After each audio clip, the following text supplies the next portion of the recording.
Hi, women of welcome. I am Sarah Quezada, and Instagram doesn't always like me. And so I just came on and did a live responding to some of your questions about children in the migrant shelters, and all of it was lost.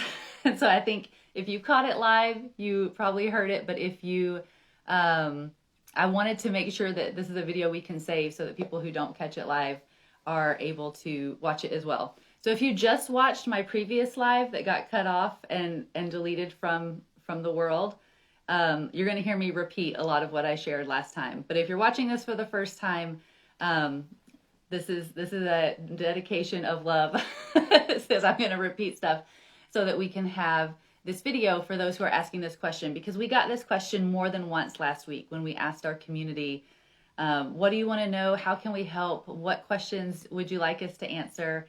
And this was the question that came up several times. So it only makes sense that I would answer it more than once, since we got the question more than once. But again, if you watched me a few minutes ago, there's going to be a lot of repeating in this video. Oh, good. Someone said they caught it live. I'm so glad. Yeah, man, me and my phone lately, we're in a love-hate relationship. I couldn't text for 2 days, which Bree can attest to. So it's just, this is the life we live. Okay, but this is an important topic, and I know that many of you have had so many good questions, because last week there were a lot of headlines talking about migrant shelters for children reopening, and many of us said, that's questionable, and we have questions. And, sometimes at Women of Welcome, we take a moment to check in with our partners and see what's going on, but this is not something that we want to ignore. And so I want to give you a little bit of background of how we process kids at the border, so that to help kind of explain then what has changed. So typically when unaccompanied minors arrive at the border, the first place where they're processed is a Border Patrol facility. These are not meant to be long stay facilities, and they are not designed for children. In fact, we actually have laws protecting children in this process that says they need to be moved within 72 hours. So they have a 3-day limit in these facilities. And those are not places where we want kids to be staying while they are waiting for their court case, or while we're processing where they can go that's more safe. That's just not what they're designed for, and that's not their intended purpose.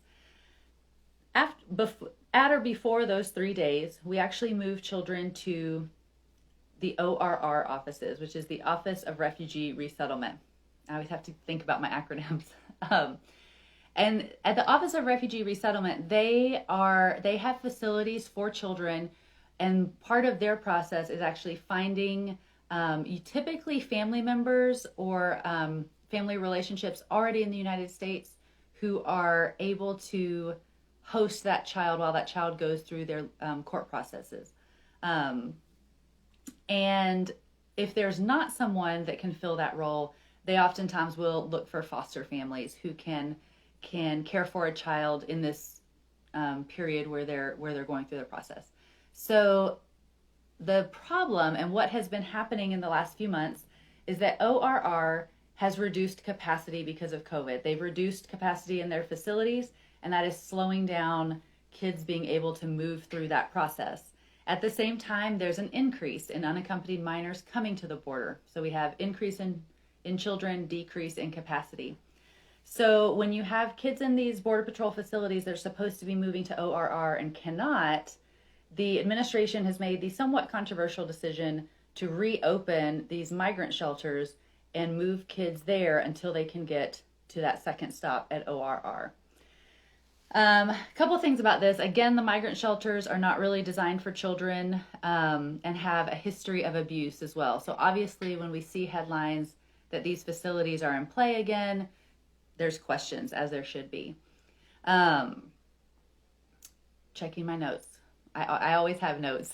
So I can make, so if I get too nervous and I forget what I was going to say, I have something to refresh me and make sure I'm giving you all the good information that I have. So there's a couple of things that they are doing to try to smooth out and facilitate and speed up this process. The first thing is that the government has taken on some of the travel costs for family members who are available to come pick up an unaccompanied minor that they're willing to care for. And typically that cost would be on the family, but sometimes that delays people's ability to make that trip. So that's one way that they're trying to speed up the process, is by covering those travel costs. There's also been some information that there will be some third-party oversight of this migrant shelter, which is a step in the right direction. And then one really important distinction that I do want to make sure that we talk about, that's different right now than how some of this has been done in the past with unaccompanied minors, is that these are truly kids who came to the border unaccompanied. Sometimes in the past that word has been used to describe kids who were separated from their parents, but in this case they are not, to my knowledge, separating families in that same way, and they are, and these would be kids who truly came unaccompanied. So those are a few things to be aware of. Still, hopefully this reopening of the migrant shelter would be a temporary solution. Hopefully there's some ways that they can come up with some creative solutions that keep kids' best interests and safety and flourishing at the heart of it, because that's so really important.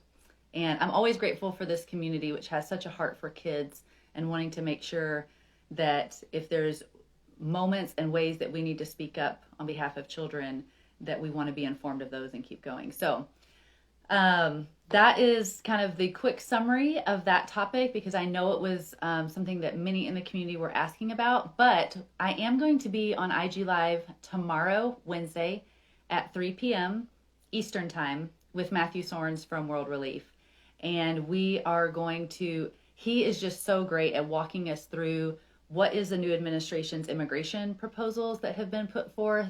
What do we need to know about those? What are evangelical leaders putting forth as well? And how can we know more about some of the changes that have happened with the new administration? So I hope you can join us for that. As always, we try to put these in our IGT Live, assuming that our phones work in our favor, and so you can rewatch them at a later date. But thank you guys so much for joining, and I'm always so grateful to have the chance to speak with you, and I just appreciate this community so much. So we'll talk to you tomorrow. Bye.